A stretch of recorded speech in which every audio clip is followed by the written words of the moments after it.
Oi, meus queridos, a paz. Vamos lá para a palavra de Deus. O que é ser santo? Ser santo, segundo a palavra de Deus, é ser separado. Quando você aceita Jesus, você já está colocando ali para Deus que você quer se separar do mundo. Separação, ser santo. Ser santo porque eu sou santo, Jesus fala. Ser santo porque Deus é santo. Santos, irmão, não é você estar ali agora, você aceitou Jesus como Salvador e agora você não peca mais. Acabou-se. Você é um santo. Você aceitou Jesus. Você se batizou. Entrou na igreja. Acabou-se. Não, irmãos, não é isso. Ser santo, ser separado. Ou seja, deixa eu explicar melhor para vocês. Eu vivi 35 anos no mundo. E nesses 35 anos eu curti muito a vida lá fora. Eu amava dançar, beber, farrar e fazer outras e outras coisas. Gostava muito de namorar. E os meus namoros eram sempre com homens casados, irmãos. Eu tinha uma vida assim bem diabólica. Bom, minhas amigas faziam e eu também achava que aquilo era certo. Então esse é o meu testemunho de quando eu não conhecia a Cristo. Uma vida dos prazeres da carne. E nisso eu me perguntava para mim mesmo, por que eu sofria tanto? Eu vivia uma vida que eu fazia tudo que eu sentia vontade de fazer. Curtia a minha vida, trabalhava, mas os finais de semana eu tinha sexta, sábado e domingo para me divertir, para curtir. Com amigos, amigas, não faltava na minha mesa. Mas por que então que eu era uma mulher triste? A passar dos anos, muitos anos vivendo nessa vida, chegou um momento que eu não tinha mais prazer naquilo ali. Aquilo ali não me satisfazia mais o meu coração. Eu sempre estava uma mulher triste, angustiada. Quando eu chegava das farras, das bebidas, que eu deitava na minha cama, aquilo vinha sofrimento, vinha tristeza, vinha angústia com as músicas que eu ouvia. E as músicas, para quem não sabe, ela é uma tentação muito grande. Ela trazia lembrança do passado. E é isso que a música faz. A música tem um poder muito grande, irmão, sobre nós. E eu então sofria muito, porque eu botava aquelas músicas e eu ficava imaginando por que eu tinha tudo, mas eu não era feliz. Eu estava sempre angustiada, sempre com tristeza na minha vida. E então um dia Jesus enviou alguém que veio até mim para dar estudos bíblicos. E essa pessoa se chamava Edson. Morava em São Paulo nessa época. E essa pessoa então era um homem e ele veio dar estudos bíblicos para mim. E eu não aceitei. Por quê, irmão? Naquele momento ali eu fui muito coração endurecido. Eu era católica, fui católica até os 35 anos de idade, mas eu sempre achava que ali era a igreja santa de Deus. Era a santa igreja e eu queria morrer nela. E eu achava uma igreja maravilhosa. Aliás, eu nunca tinha sido criticada por pecado, por adultério, por nada nessa vida, né? As pessoas sempre comentavam, porque eu levava aquela vida desse jeito, ou quando eu namorava um homem casado, eu era criticada assim, mas não assim, ai, não pode, as minhas amigas faziam, e eu também achava, ó, eu fui traída também, meu marido também, deixei meu esposo por causa de uma mulher que se apaixonou por ele, e ele me deixou, e eu achava agora que, já que tinham feito comigo, eu também ia fazer com todas as pessoas que se cruzassem no meu caminho. Mas na verdade não era bem isso. Eu vivia nas trevas, eu não tinha os olhos abertos para ouvir a palavra de Deus. Eu não conhecia Jesus, irmão, nunca. Com 35 anos, eu nunca vi histórias de Jesus na minha vida. E ali eu vivi minha vida sempre nos prazeres do mundo.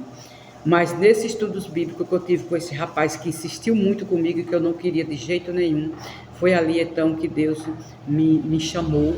E eu consegui ouvir a voz dele pela misericórdia e a proteção dos anjos, e a voz do Espírito Santo falou mais alto nos meus ouvidos, e eu então comecei a estudar a Bíblia. E ali eu vi que eu realmente era uma pecadora condenada à morte eterna, porque eu vivia na satisfação dos pecados, nos prazeres da minha carne, fazia o que eu sentia vontade. Aliás, muitas vezes eu achava que eu amava a Deus, que eu andava com Deus, que eu cria em Deus, que eu servia a Deus. Nunca tinha pegado numa Bíblia na minha vida, porque geralmente na Igreja Católica nós vamos para ouvir, né, o que o padre tem para falar, nós não levamos a Bíblia, nem somos ensinados a estudar a palavra de Deus. E nessa eu passei durante muitos anos da minha vida. Mas quando foi um dia que Deus me mandou esse rapaz, insistiu comigo com muita oração e muita, né, insistência do rapaz, eu aceitei os estudos bíblicos e com 3 meses de estudos bíblicos, irmão, eu era uma nova criatura. Eu já era uma pessoa que estava sendo transformada pelo poder de Deus. Apenas estudando a Bíblia uma vez por semana com aquele rapaz que dava estudos bíblicos para mim. E dali eu fui pedindo a Deus, suplicando a Deus para que Deus então moldasse a minha vida, tirasse aquilo que não era de Deus, que estava em mim, que Deus me livrasse daquelas artimanhas do inimigo. E Deus, santo, justo e bom, Ele realmente me tirou aquilo que desagradava ao Senhor, porque eu era sincera de coração. E eu passei a ser separada, uma pessoa separada. Aquilo que eu amava, irmão, de todo o meu coração, de todas as minhas forças, eu comecei a orar a Deus, pedindo e suplicando em oração para que Deus tirasse de mim aquilo que desagradava a Ele. E foram através de muitas orações que com poucos meses, irmãos, as pessoas que me conheciam naquele bairro em São Paulo, Capão Redondo, eles olhavam para mim e diziam assim: Nilza, não é mais tu, é outra pessoa. Como pode ser transformado do dia para a noite? Porque foi muito rápido, sim, a minha transformação.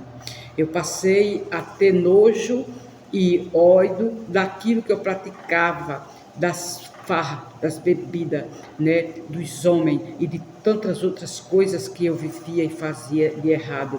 Deus foi me libertando a partir do momento que eu fui conhecendo a verdade.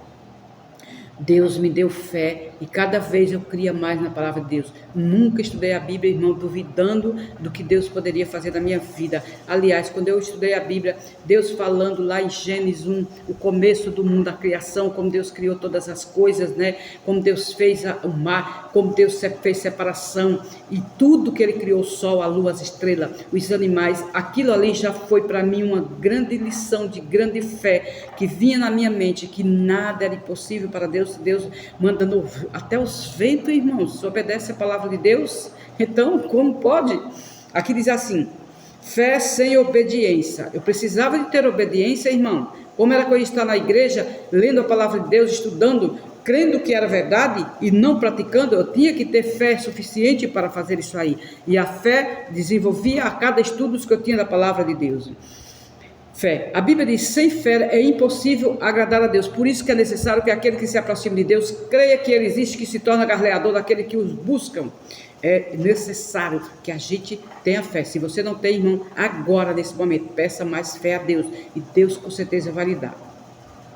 Fé sem obediência. A fé leva à obediência. Essa tarefa pode ser realizada somente pela fé em Cristo, pelo poder do Espírito de Deus habitando em nós. O cristão sentirá as insinuações do pecado, mas travará a luta constante contra ele. Para isso, o auxílio de Cristo é necessário. A fraqueza humana se une à força divina e a fé exclama: graças a Deus que nos dá a vitória por meio do nosso Senhor Jesus Cristo. 1 Coríntios 15, 57. Nós devemos ter fé. Obediência a Deus está acima de todas as coisas. Ou seja, se eu tenho fé, eu tenho que ter fé, irmão, porque a Bíblia já diz: sem fé é impossível agradar a Deus. Então é necessário que aquele que se aproxime de Deus creia que Ele existe. Tudo posso naquele que me fortalece. E foi assim que Deus libertou minha vida, irmãos. Hoje eu tenho 24 anos, 25 anos de conhecimento da palavra de Deus, e eu tenho tido fé. A cada dia a minha fé aumenta, com certeza. Ela tem que aumentar, ela não pode diminuir. Aliás, eu venho estudando a palavra de Deus e pregando o Evangelho. Como que a minha fé vai morrer? Ela não morre. Eu faço de coração porque eu amo a Deus. Quero viver ao lado do meu Cristo, quando ele retornar à terra. Quero estar preparada, meus irmãos, preparada para, né, a volta de Jesus. Mas para isso é necessário que eu tenha comunhão com Deus, que eu leia a Bíblia, que eu cante com louvores para nosso Deus, que eu estudo, que eu creia que Ele está, né, no controle da minha vida. Então eu e você seremos vitoriosos. Amém?